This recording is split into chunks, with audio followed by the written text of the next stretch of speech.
учуп, кардын үстү кан болуп, калкылдап учкан канаттуу, каргашага тең болуп, көрүп турган адамдын заманасы курулду. Кара жүрүп калын жоо, Москва колун салганда, арстандай болгон жигиттер айбат бере калды дейт. Ар кими сан берип, аябайбыз жанды дейт.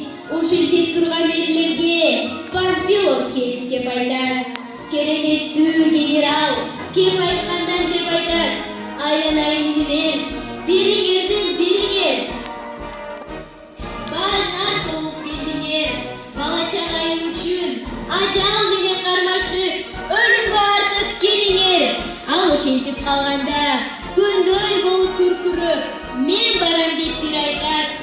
Ал аңгыча болбоду, бирин колдоду. Бирисинен бири бар.